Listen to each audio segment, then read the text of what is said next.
Welcome to How to Split a Toaster, a divorce podcast about saving your relationships from True Story FM. Today, your toaster is post-divorce and still rocking.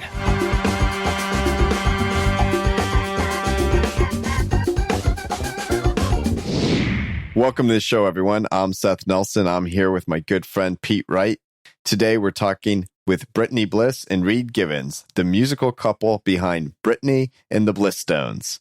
They're here to talk with us about their experience navigating dual divorces, family separations, and how they have rebuilt their lives and identities after building lives with other partners came to an end. Brittany and Reid, welcome to the Toaster. Thank you very much. We're excited to be here with you. Indeed. Okay. You guys have such an interesting, it's an interesting story, and you seem to be on parallel tracks that just didn't find one another until much later than maybe you expected. Can you, how do you start when you tell the story of your relationship? It all started with me picking up the ukulele when I was very recently separated. I was taking my son to pick out some music lessons at Guitar Center, and I saw it on the wall, and I basically haven't put it down since then. So that was like March of 2017, and by that winter, I had started to feel comfortable, like, hey, I want to try to go to some open mics and just see, where this can go. And my first ever time performing in a bar with lights on me, I was so nervous. I wanted to just run from the building, like screaming. And that's the night that Reid saw me. And he introduced himself because he had been going to that open mic for a while as the drummer. And so... Wait just a minute. We've got like 3 hours of a show just on what's been said so far. No, back the truck up. Okay. You weren't a musician at all in your prior life? So I was a closet sad musician my whole life. So I did like 5 years of choir and just little dabbles here and there with music, but always in a choir setting, never by myself. I was a very nervous singer before I got the ukulele. And there's something about having your hands be busy. I was able to really let loose as a solo singer once I had my security blanket of a ukulele. Okay. Security blanket. That's what I sleep with every night. Very cozy. It's much easier than a bass. Okay, so I've been listening to your tracks all day so far that are up on Apple Music, and it doesn't sound like you just picked up a ukulele just a few years ago. Thank you. That sad closet career, which ironically is the same thing Seth says about his closet clowning career. He's just he can't shake the attorney. I can juggle. The attorney. I can juggle. All right, Reid, you were there too. I was. Turns out. What brought you into the picture? So I was relocated with the company I was working for from Albuquerque, New Mexico to Chico, California. And this all coincided with my divorce and also my youngest child becoming 18. So this was a get divorced, drop the kid off at college, and then into the U-Haul truck with everything you own to a city you've never been to before. And your former spouse stayed in Albuquerque? Yes. Okay. All right. So, yeah, music, I've been playing drums basically my entire life since I was 5, but stopped when I had kids in my first marriage. It was not conducive to spend a bunch of time in bars or away from the other person at the time. So music just kind of became a thing not to do. And that didn't get along with me too well. So that was one of the commitments I made after the divorce. Music is important to me. I'm going to make sure to prioritize that. So that was one of the first things I did when I moved here is you got to find the other musicians. Being a drummer, it's a little bit tougher on account of no one wants to hear a 20-minute drum solo except maybe other drummers. So you need other musicians to play with. I just woke up this morning thinking, God, I'd love to hear a 20-minute drum solo. Absolutely. So we're going to take a break. So Reid, go back there. We'll see you in 20 minutes. Yeah, the singer-songwriters have it made. They just show up with their guitar, play the song. Everybody likes it. Or dare we say ukuleles. Or ukuleles. So that was the first order of business, was go to every open mic in town and look for the one that had a drum set already there. And I found one. And that's the one I went to every Friday night. And that's the one she walked into one day. Wow. How long had you been going to this for before she walked in? About 5 months, I think. Okay. So yeah, every Friday night. And she is a very emotive player. So I got to the open mic that night and she was already up on stage. And man, you can feel her from the second you walk in. Definitely captivated me. So I had to wait until after her performance and try to not be creepy, but just let her know, man, that was amazing. Really, really enjoyed it. Don't stop. Please come back. And then she did. And she did. That's fantastic. All right. So, divorce podcast. We've got to dive a little bit into the divorces before we talk about the navigating stuff afterwards. So now we've had the meet cute, which is wonderful. Let's do the flashback. Tell us a little bit about the unsevering for each of you. Reid, since you're on a roll. Well, there's some funny things that we didn't realize about both of our stories. We were both married for 19 years. We also, our official divorce dates are within days of each other when we got the paperwork back from the court with a little stamp on it that says approved. So, I mean, literally the same week, we each got them in different states. But, mine started in Tampa, Florida, and we had 2 kids together. Ding, ding, ding. Yeah. Wow. That's my hometown. That's where I am right now. Ah. There we go. Nice. Yeah, started there, had kids, moved to New Mexico with a career change, and, did the best we could for as long as we could, but didn't go well in the end. But 19 years is a long time. And then if you consider my age, we're basically talking, I turned 18 and then moved in with this person and got married. So essentially my entire adult life up to that point was built with this other person as part of that story and narrative. And so when it probably led to, I stuck around way longer than I should have, because I didn't know how really to define who I was outside of the context of, the husband and the father and all that kind of stuff. Yeah, you lose your identity. We've talked about that before, Pete. Sure. Yeah. So, there was a lot of that, but that was, it took a long time to finally go, at a certain point, there's no more excuses that can be made. This needs to end, and try to work all that stuff out. And then all the things, that I'm sure you've heard 1,000 times. It was that lack of identity. What do I do now? What does it mean to be me? Yeah. And that coinciding with, now I'm an empty nester at the same time. I don't know how much to attribute where, but that was pretty rough. That's the thing that hits me. We're in the process of empty nesting. I have 2, and one is in college, and the other one is on the way out the door, still in high school. And I'm feeling the weight of that experience. When you say we pushed her out the door and then got into the U-Haul, that's a terrifying transition to have to wrap my head around for you on your behalf. I was actually thinking about that and wondering, I hope you didn't take your stuff out of the U-Haul and jam it into the dorm room and then leave with all his stuff. And then that's just going to be bad. It's bad news. That's bad news. Yeah, it's bad news. No. Well, at least she had the cat with him for all of this. She came out from New Mexico. Emotional support cat. I see. Mm-hmm. Well, okay, so now we're sleeping with a cat and a ukulele. Yep. That's what I got going on so far, Pete. All right, so Brittany, your divorce. Accurate. Your divorce was swimming, super easy, no problems.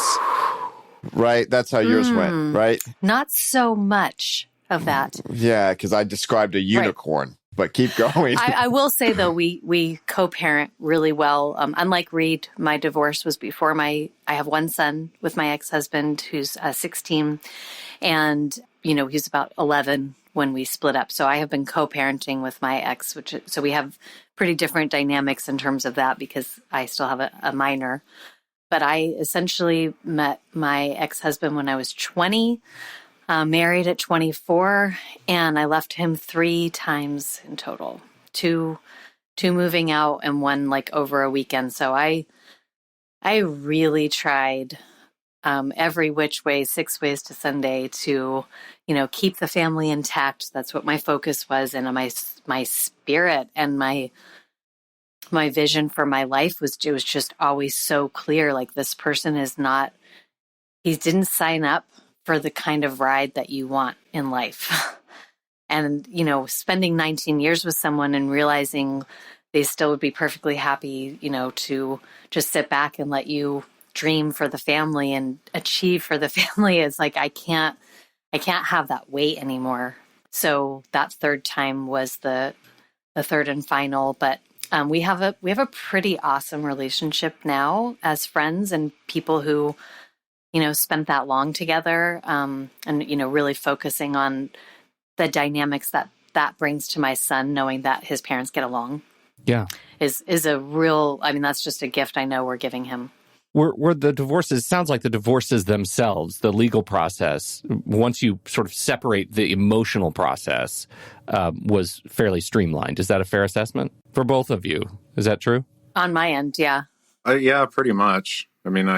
I spent a bunch of time trying to figure out what papers needed to go where and by whom. And then at the end of it, I said I should really have someone with a degree in this take a look at this before I file anything and make a huge mistake. Yeah, I was saying, if there's only anybody out there that does that for a living, God, where do you find those guys? They are elusive. They like to hide. Speaking of unicorns. Yeah, right.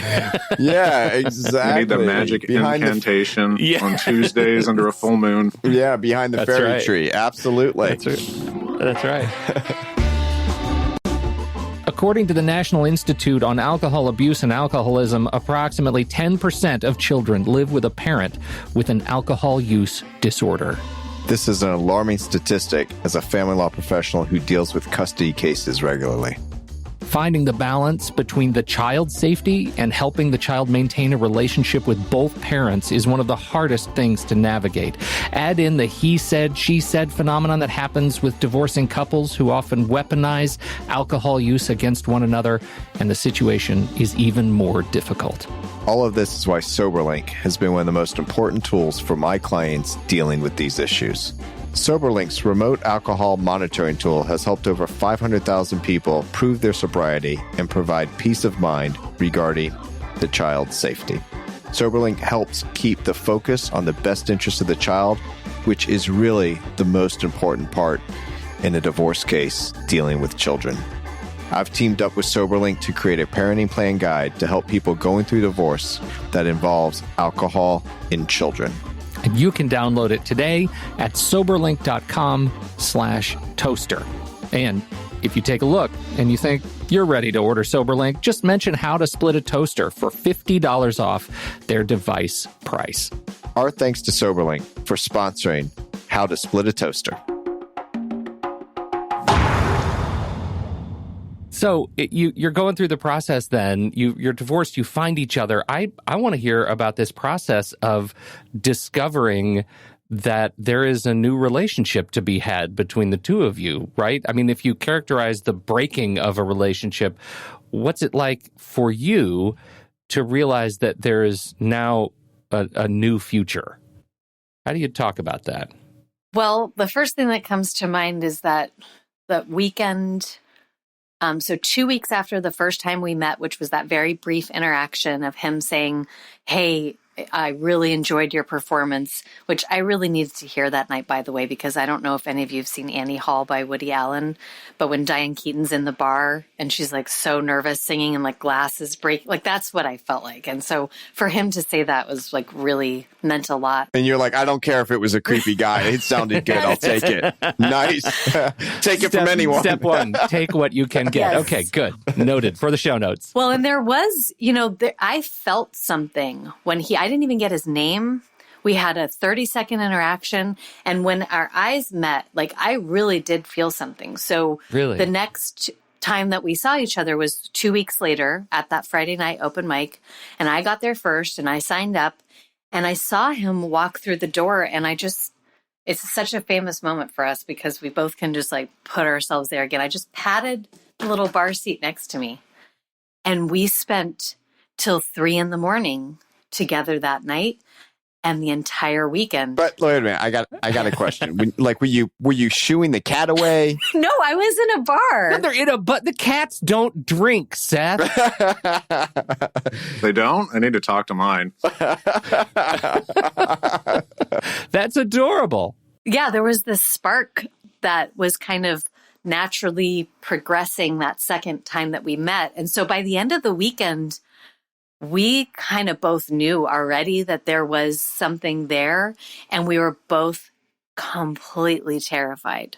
And we kept, what did we do, honey, about that? We kept talking to each other, right? Yeah. I mean, I can't remember the comedian, but he made this joke where he's like, dating should be, kind of like playing poker, where you just bring all of your issues and, well, you got that, I can raise that, I can beat that, I've got this problem. This crazy. Yeah, right. I'll one up you on my problems. That's a good way to land people, land a spouse.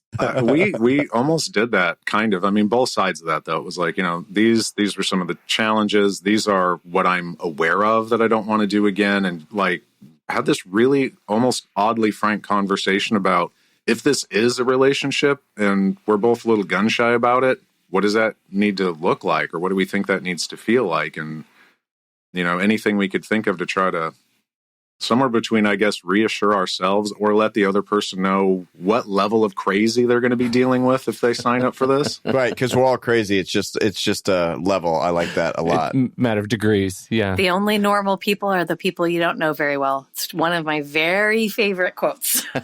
That's really good.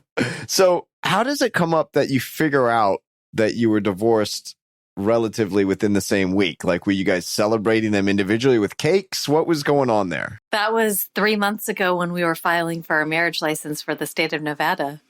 We didn't know. Whoa. We knew you didn't know? We knew they happened around the same time, but we didn't know they were 2 days apart. So we just found that out like 3 months ago. Wow. And then on your marriage certificate, you have to put if you were married before and the date of divorce, and you're like, really close. Wow. Really close. 2 days. Got it. Spooky. That is spooky. Almost as creepy as some guy coming up when you're holding a ukulele. This is Let me tell you. This is I'm a big movie guy. So this story, somebody needs to write this story. Like, this is, I know, like, I can already cast it. Like, somebody's in this in my head. This is a big thing, this movie. It's going to be huge. Aw. Well, now we just have to get famous so people want to watch that movie. Yeah, keep streaming that music. Yeah, right. Keep That's streaming it. the music. I'm just playing it overnight. I'm looking for the cameo on the podcast. That's what I'm hoping for, Pete. This podcast is going to take up like a quarter of the movie, the experience. It's just, yeah. Okay, so you guys meet, though, and you have this weekend, and you basically, it sounds to me like you're being open, honest, and vulnerable. And that's freaking terrifying, especially after you've gone through a divorce where everything could still be raw, or if not, you just picked off that scab and let's pour some salt in it.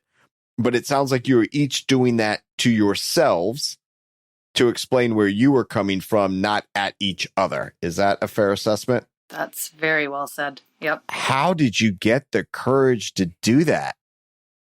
Or another way to say it is, what the hell were you drinking? Lots of kombucha.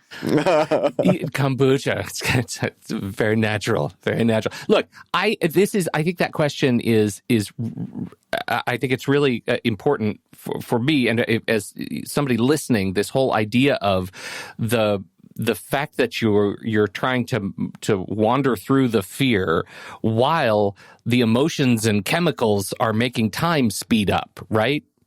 Like, that's the thing that, like, it feels like this second relationship. Everything I've heard is, and I'm not divorced, so I'm the vessel for learning that everything speeds up in a new relationship, but you're dragging something behind you. Yeah, that's a good way to put it. Half-life.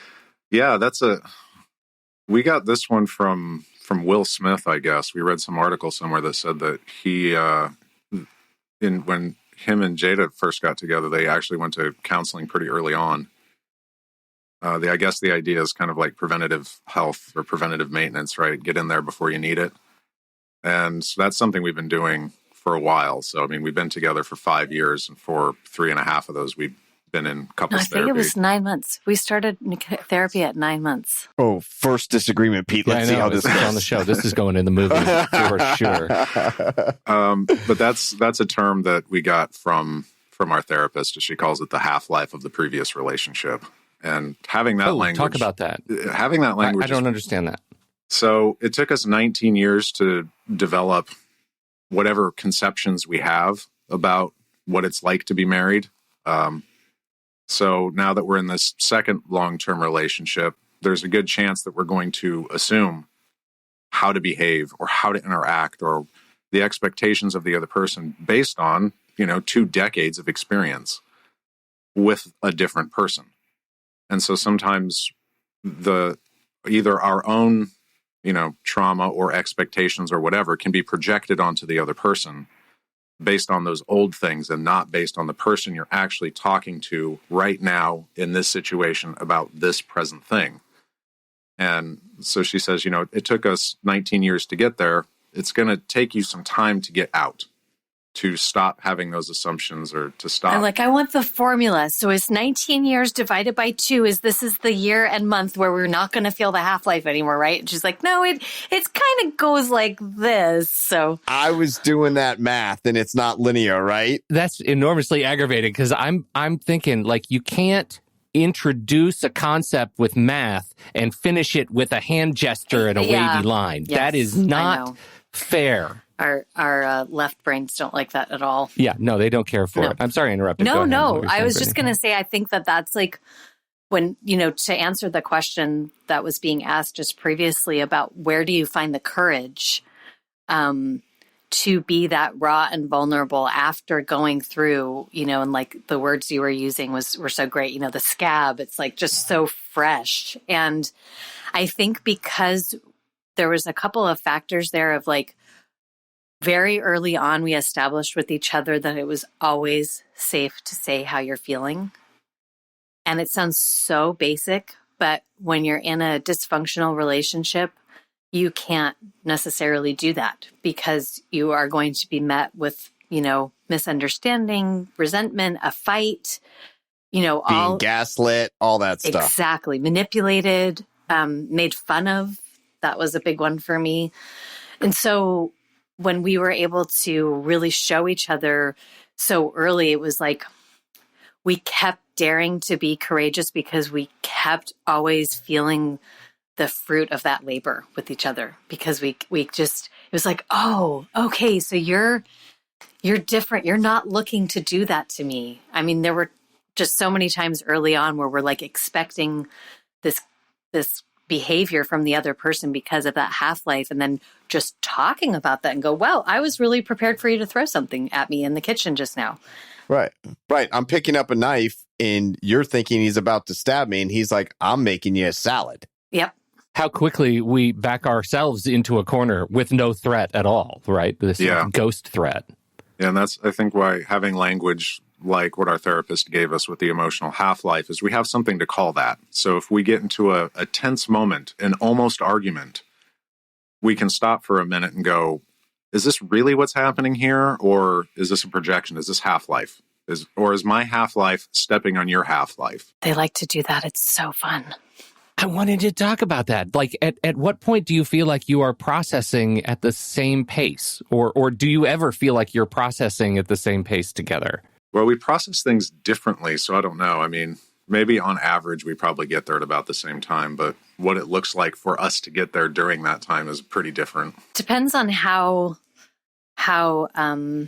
elevated the emotions are. Because I know if I misunderstand Reid, that like one of my big things, just to give a specific example, is if I feel like I've shared something vulnerable and I might be made fun of or judged, I can just kind of, if he just has this like thinky face and I project, oh, he's finding a way to make fun of me. And in 5 years, he has never made fun of me. So if I'm like super elevated like that, I'm going to process things slower because I need to like come back down to reasonable land.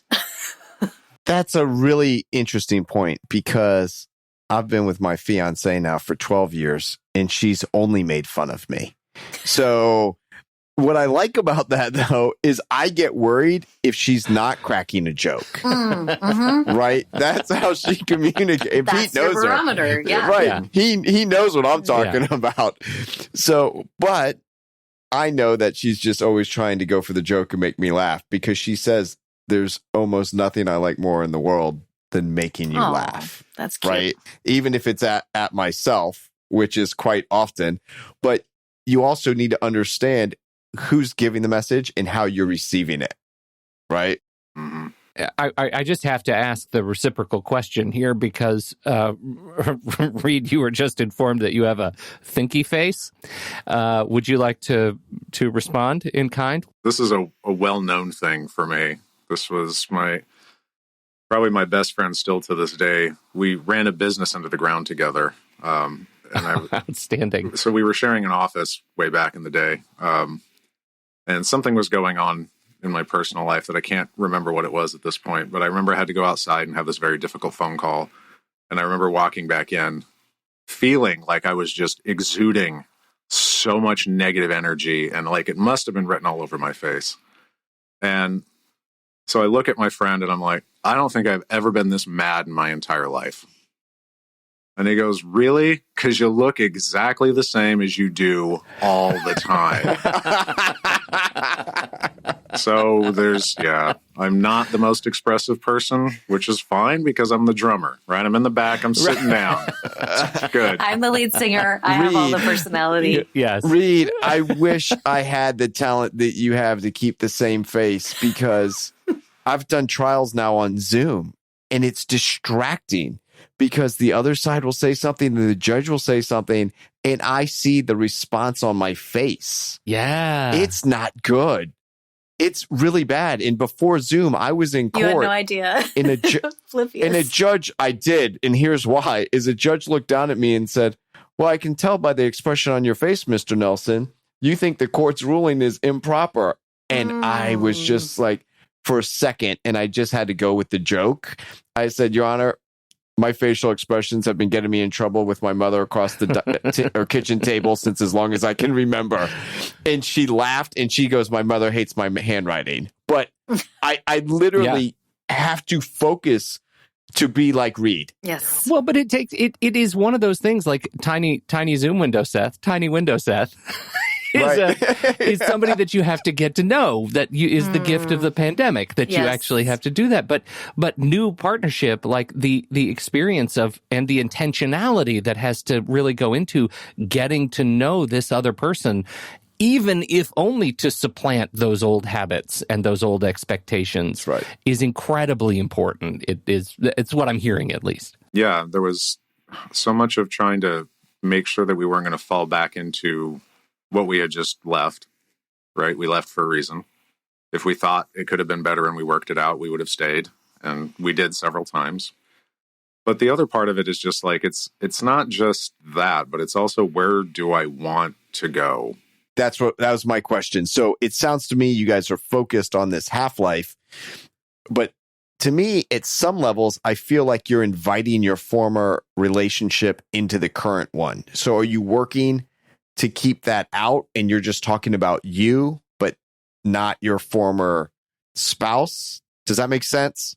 It does make a lot of sense. So it's definitely like, oh, this is a pattern that I'm recognizing that I developed in my last relationship, but not bringing that other person's energy in. It's like, oh, I'm noticing I'm feeling, threatened or scared, and it's because it's triggering this certain memory. But I think that actually, if you don't identify that, because if you're in a relationship with someone for 20 years and you don't talk about that stuff in your next relationship, those ghosts will be there so much stronger because you're not even identifying that you're bringing that baggage with you, and you're, that's wherever you go, there you are, which is another favorite saying. But yeah, I think for us, it does feel like that's how we stay current, paradoxically, is by talking about those things that get triggered from the past.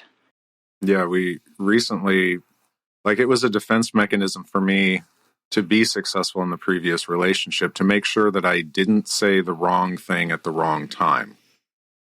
And I mean, to a certain extent, that's every relationship, right?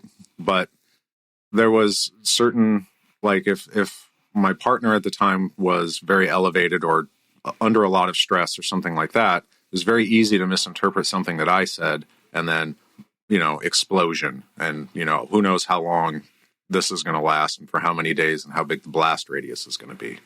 So it was, if I'm unsure, I need to be reserved, quiet, say as little as possible until she could calm down, and then maybe we could talk about it later. What we've recently discovered, that doesn't work with Brittany. But that's what so if she is under a lot of stress or something, and I'm trying to, just chill out to not give her any more to worry about, that can actually feel like distance to her. And stresses her out.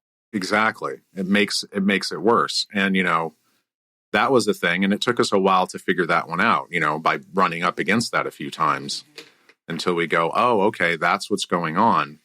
But I guess back to what Brittany said earlier, it was that very early decision that it's always safe to share what you're feeling allows us to have conversations like that, even if we don't know what's going on. Yeah, I hear that because once, this was many years ago, my fiance goes, I don't understand what happened in your last relationship. You get along with your former spouse. She's absolutely wonderful, great. She just had all these compliments. And I said, well, the joke is, well, I messed it up, which I actually thought is a true statement. And she goes, but I just don't get it. And I said, do you know when I tell you my chest feels tight? And she's like, oh yeah, you're like horrible. That's like when you're at your most stressed. And that's actually a code for now, because sometimes if my chest is just tight, I might not be able to vocalize and say what's bothering me, but I can feel it. And so now I just say my chest is tight, and my fiance knows what to do, right? Whether it's give me a hug, give me space, like whatever it might be. Mm-hmm. But I told her my chest was tight for 3 years. And she was like, oh shit, I would have not put up for that for 3 years. Like, are you kidding me? But and hey, I'm a wordsmith, I'm a lawyer, right? I would get tongue-tied and tight and not even know how to express what I was feeling. And I can still feel that emotion physically. And then if I breathe, if I calm down, if I do all the things that we talk about just to get in the right headspace to then say, okay, I think this is what's going on. So do you have like little triggers that you can feel and then you can quickly express so you don't explode things in your new relationship? Yeah, we have a little saying, I have a weird. And we've sort of borrowed that too from this next part from Brene Brown of like, I'm making up a story. I'm making up a story right now that I just really pissed you off because you wanted help with dinner and I just want to play the piano. And then we'll talk about it. So we have that little that's like a heads up to the other person, like, hey, the next thing out of my mouth might make zero logical sense and I'm having some strong feelings. I think so. It's so great to have that container, that shared language with your partner, like you were just describing with the tight chest. We do that too. And we've been doing that with our kids, this whole idea of like, we're all the star of our own movie. And sometimes you need to look around and see if you're just a supporting cast member, right? Sometimes you've got to be able to read what's on screen right now. It might not be about you this time. That's a good point. Yeah, a friend of mine, they've from the outside looks like they've had a perfect marriage the entire time. Yeah, but their trigger word, I suppose, that's kind of similar to ours is they call it the circle of trust, which basically means I'm about to say something that's going to sound really critical of you. Yeah. But you're going to, the intent is not to be mean to you. The intent is to try to bring this to your attention and maybe have some dialogue around it. And so it's interesting to me that, depending on the scenario you find yourself in, that seems to be a really handy way of doing it. And I keep seeing that crop up in different places, this prefix, this predefined, if I say this, like you were just talking about, my chest is tight. I don't have to know what that means, but it informs the other person, right? If this gets said, it means something else. And that's easier to remember in the moment when you're stressed out is what's the phrase? That's right. Instead of what am I actually feeling? Mm-hmm. Too many people lampoon having a safe word. I'm telling you. Yeah. There are many contexts other than, Yes. that one where a safe Yes. word comes in handy. Totally agree. But I tried like double bacon cheeseburger. It just doesn't work. No. Avocado. No, it doesn't really work. Are you hungry? Do you want a snack? I have a thing, and I'm sure there are many ways from Sunday that this isn't healthy, but we have a thing in my marriage where if there's something that's really on my nerves that my wife's doing, and I need to get it out, and I know it's going to come off as critical or judgmental, we always start with, is there something you really hate about me right now? And she knows immediately that I'm going to ask her to change something about her life, but that she gets a free crack at me too. And so as long as it's reciprocal, the balance of sort of emotional power is maintained, and we're totally even, because I get off my chest my thing, and she is able to just have a freebie. Anything she wants, I'll do it. Can you say that one more time? Which part? Is there something about me that is driving you crazy right now? Is that what you said? Is there something about me that you can't stand right now? Like, is there anything that I can change right now?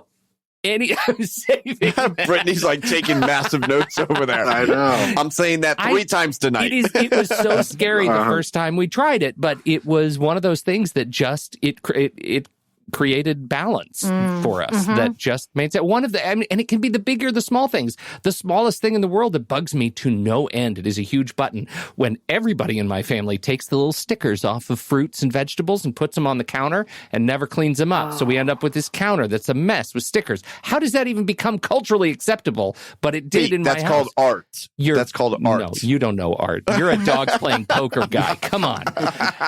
And that was one of those things. It's bugging me like crazy. Right. And that totally changed. And I don't even remember the thing that she asked of me. It was but it freed me of a button. And we've used it for decades. Nice. You know, I would say one other thing that just popped into my head that I think is worth making a note of, especially since we have an attorney in the room, is one thing that Reid and I have often pointed to as something so refreshing and relieving in our dynamic is that, unlike both of our previous marriages, neither one of us is ever on trial. So Reid has a lot of experience in his last relationship with things that were said in the heat of a moment, or things that were said that were misunderstood, and then not being able to move past that because that's just ammunition and like opposing sides of a court case, right? It's like, nope, but you said this. So wait, Brittany, you're saying when I'm in an argument and she says, will you stop deposing me? And when I say I will, when you just answer the fucking question, that's what you're talking about, right? Right. Okay. Right. Asking for a friend. I'm just saying. Right. Yes. Okay. But I do have a question, because we're talking a lot about our relationship with each other. But as we all know, we have extended family, we have kids, we have friends that we go out with. Sometimes we go out with people for business purposes, and maybe you're just got to be there, but you don't really want to be. So I think there can be a lot of miscommunication on what one of you may or may not need in those different settings. So do you guys talk about like, hey, that creepy uncle's coming over, we got to deal with them. I really get stressed about it. I need your help with this. Do you have those conversations? Because those types of interactions with others can trigger you. And then if your spouse or your loved one, the person you're in a relationship with, isn't supporting you when you're being triggered, now that external factor has become an internal factor in the relationship. Yeah, I think one of the biggest examples of this is Reid's co-parenting relationship with my son. So I'm, Michael's mom, and Reid is now the stepdad. And so there is this power imbalance of yes, there's 2 adults in the house, but only one of them is my real, parent. And so, right. But since Reid has been with me for 5 years, there have been numerous times where, Michael and being a teenager boy and trying to push those boundaries. And I can absolutely pull Reid aside and be like, all right, here's what I think I want to do, discipline wise, parenting wise. And this is what's stressing me out is I feel like I'm being a bad mom, or talking through all those things and then having, Reid's perspective, because he doesn't ever try to butt in the relationship between Michael and myself. So, which is great because they have a wonderful relationship, but he does support me. And there've been numerous times where I'm like, hey, what would you do with your kid in this situation? Just to bounce those ideas off of. That's the first thing that came to my mind. She is much more outgoing and extroverted than I am. So we have we've had conversations about that before. It actually came up recently because our album release party is the same day as our wedding reception at the same venue. And if that doesn't sound like a really fun thing to try and organize those two events on the same day at the same location, let me tell you, give it a go. Did you have no control in the scheduling of said events? It sounded like a great idea 4 months ago. No, I mean, you definitely have totally control fair. over one of those. You can decide when you're getting married, okay? Album release date, I don't know, okay? Sounded like a good idea at the time. They just lined up and it sounded great. We already have the venue. Yeah, no, it's going to be a hell of a celebration. Like, focus on that. Like, all the stuff leading up to it might feel like a disaster, but yeah, it's going to be great. Yeah, we were kind of going through the planning of it, and we're, what are we going to do during the wedding reception at this point? And I don't remember exactly how I phrased it. But it was basically what I was attempting to convey is I haven't myself been to a lot of wedding receptions. And when I do go, because I'm typically very introverted, I go for the shortest amount of respectable time possible, and then I bail quickly. So if there's normal events that happen at these, I'm not sure what they are. So I'm not very good at planning this section, and I need to rely on your expertise more. That is not how it came out of my mouth. Right, because that sounds to me like a 2-drink minimum and you're out, okay? It sounded awesome, actually. Just described my dream. That's how I work. All right, how did it come out? I can't wait to hear this. What I heard is, I don't like fun. I don't really want to be at this event, and you're going to have to entertain everyone while I scowl in the corner. So that was not cool. I don't like fun.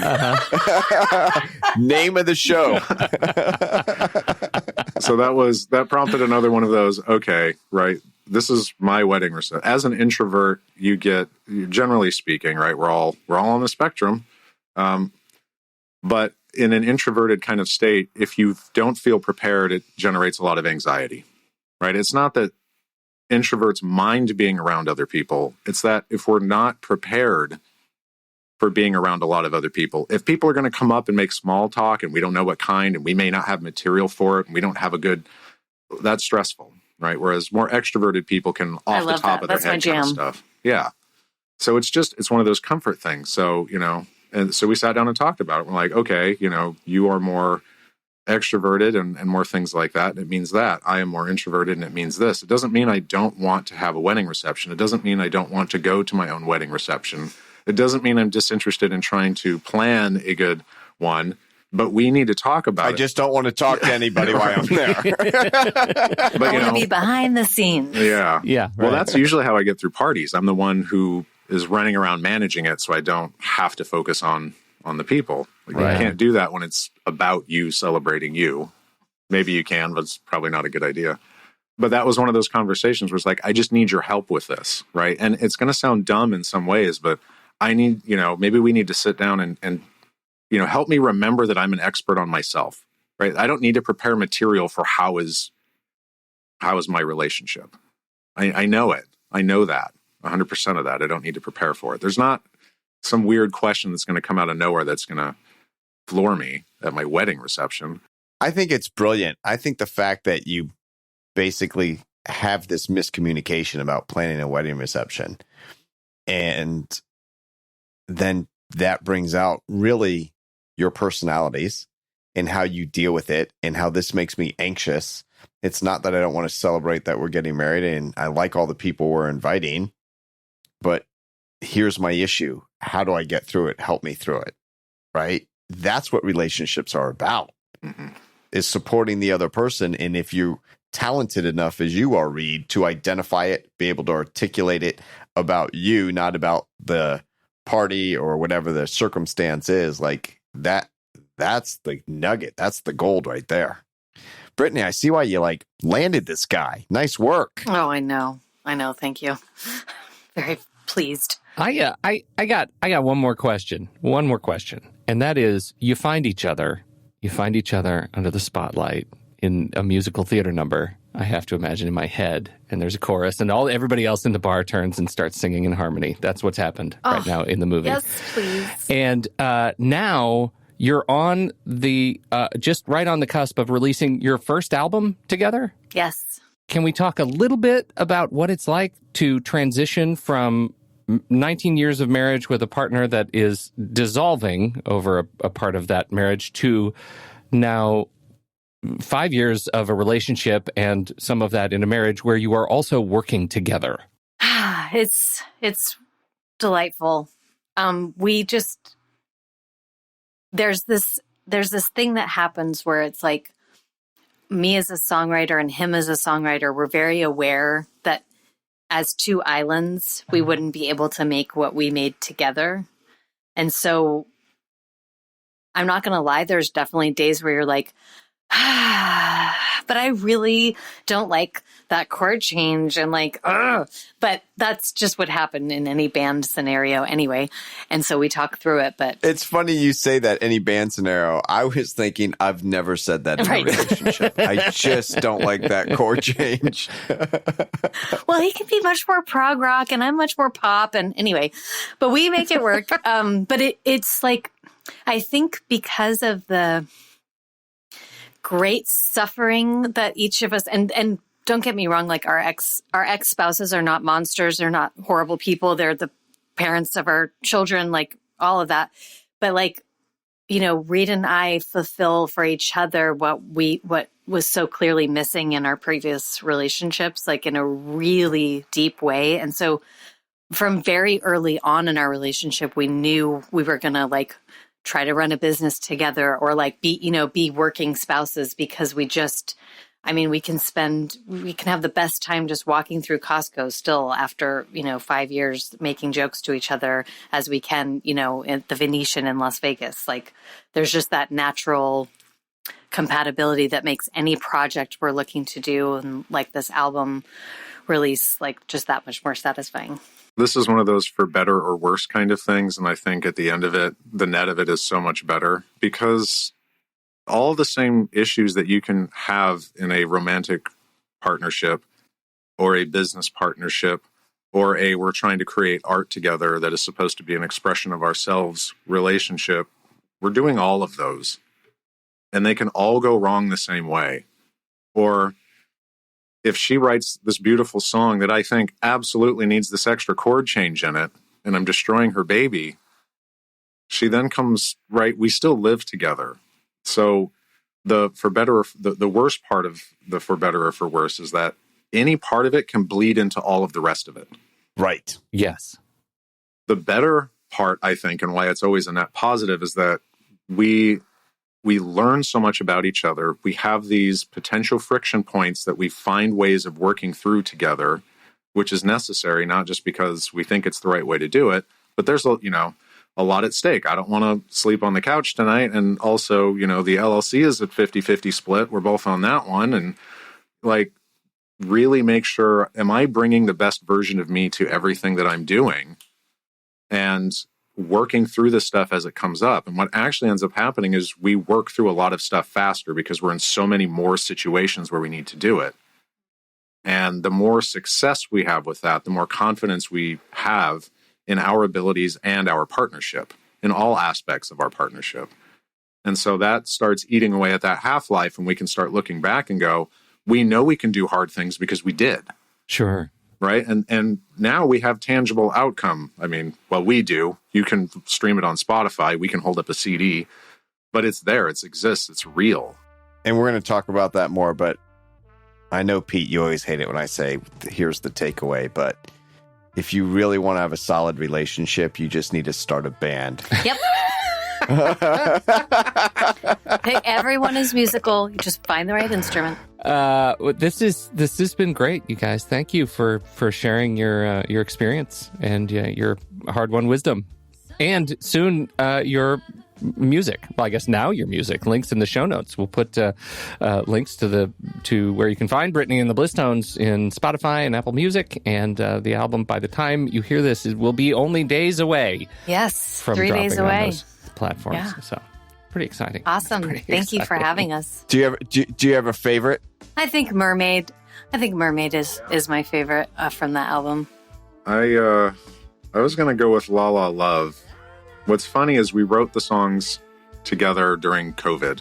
I mean, some of them are older than that, but when we really sat down and we're like, this is now going to be an album and we're going to start tracking instruments. It's while COVID was happening. So it was just her and me. We wrote all the parts for all the pieces. Any instrument we can't play, we found somebody on the internet, commissioned them to play it. So like the cello player is from the Philharmonic Orchestra out of, Italy and, all over the world, which is really cool. That's where I get my cello players, Pete. Absolutely. So, always. Yeah. When one does. As one does.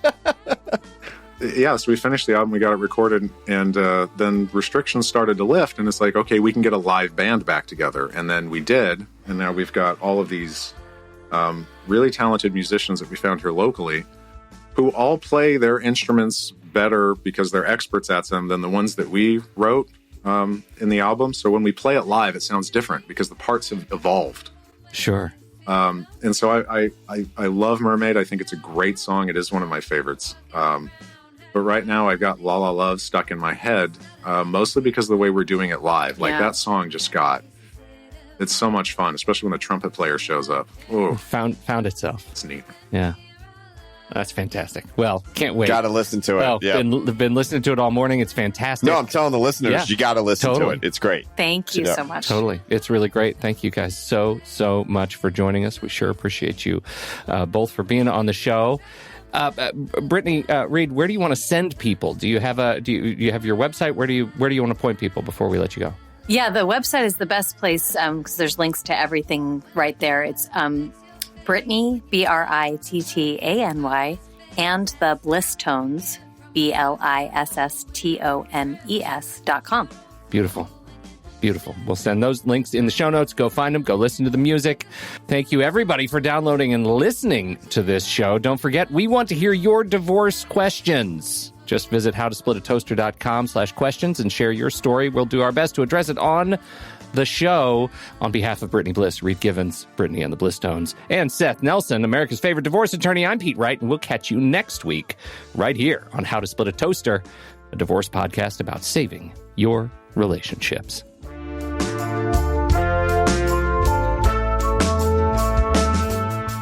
Seth Nelson is an attorney with Nelson Coster Family Law and Mediation, with offices in Tampa, Florida. While we may be discussing family law topics, How to Split a Toaster is not intended to, nor is it providing legal advice. Every situation is different. If you have specific questions regarding your situation, please seek your own legal counsel with an attorney licensed to practice law in your jurisdiction. Pete Wright is not an attorney or employee of Nelson Coster. Seth Nelson is licensed to practice law in Florida.